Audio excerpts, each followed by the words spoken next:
Hello, my lovely jammers. Welcome back. Lovely to see you.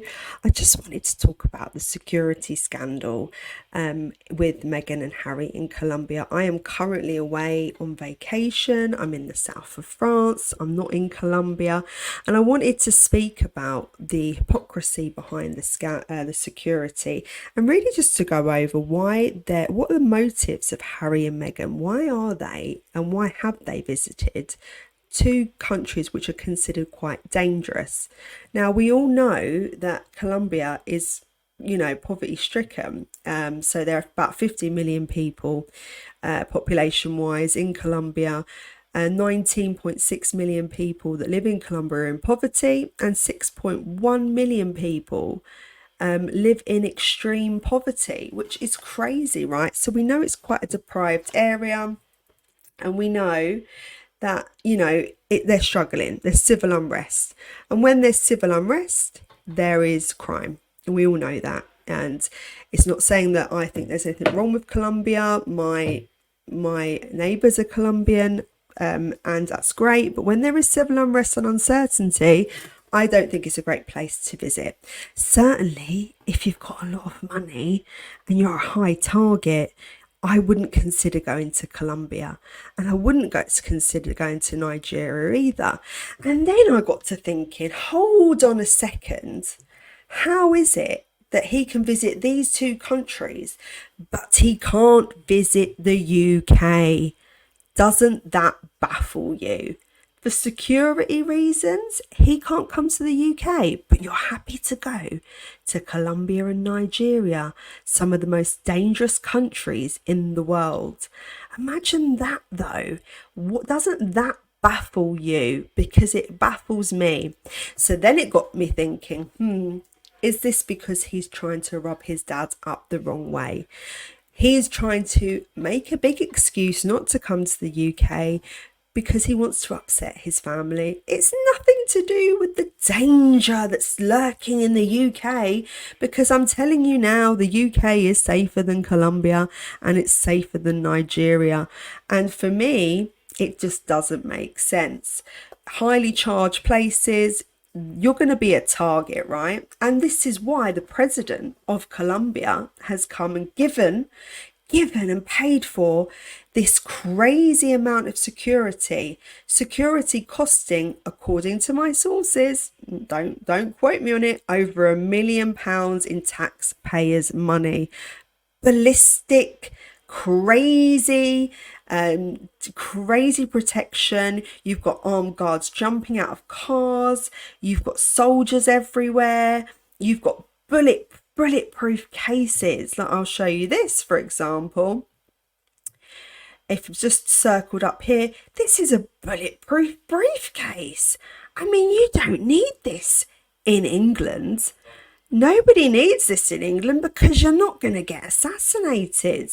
But I'm telling you now, the president has had many assassination attempts put out for him. So it doesn't make sense to me that they are there when it's such a highly charged area.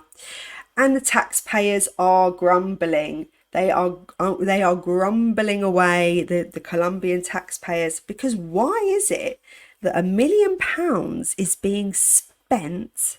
£1 million is being spent on their security. This could be sorting out their economy, but it isn't, is it? It's going on two grifters who we all know are there not to help the country. Online problems, online security, online safety. Come on, we know online safety is not the biggest problem in Colombia.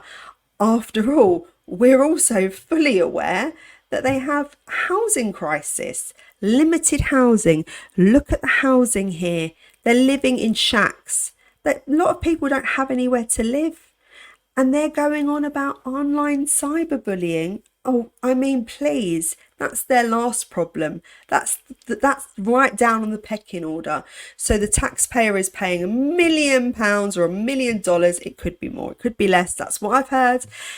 to provide them with security. So it's the president's own security, and they are being followed around with these crazy this crazy protection, briefcases being held up above his head. That's just balmy. That doesn't happen in the UK. No one's going to attempt to assassinate you in the UK, Harry. You're okay. You're safe. Armed guards everywhere, police everywhere.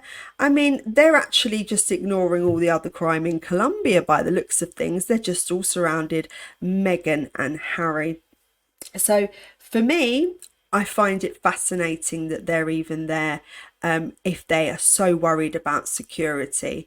And the fact that Colombia are even putting this amount of money into them is bizarre, to say the least. Now, also, I hear that nobody turned out to see them.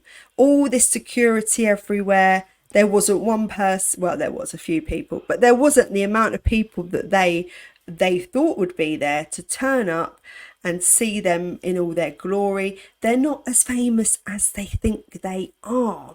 They really, really thought they were going to be swarmed with people and it was going to be an unbearable and overwhelming experience. But they get there and there's barely anybody there. So all this hyped up security, what is it for, really? And is this going to bring tourism to Colombia? Is this going to bring in revenue for Colombia? I highly, highly doubt it. As far as the Colombians are concerned, and from the feel and the vibe that I'm getting from the Colombian community, they're not happy about it. They don't want the taxpayers to be paying for these people to come over. Are they going to be helping the economy? Probably not. And to be fair, they're like, who are these people? They're not royals. Why are they considered royals? Why are they doing a tour? So the vibe is that they're not really very happy having them in their country. And I don't blame them. It's a lot of money to be spending on two people when there are bigger problems within Colombia. That money could be used in a different way to help the people and the population of Colombia. This is a very short video because I am going out in a minute, but I will be doing more on this, and I just wanted to get an idea from you guys what you think. I'm going to be covering a little bit more about the Colombian tour tomorrow, and this particular area of it, the security side.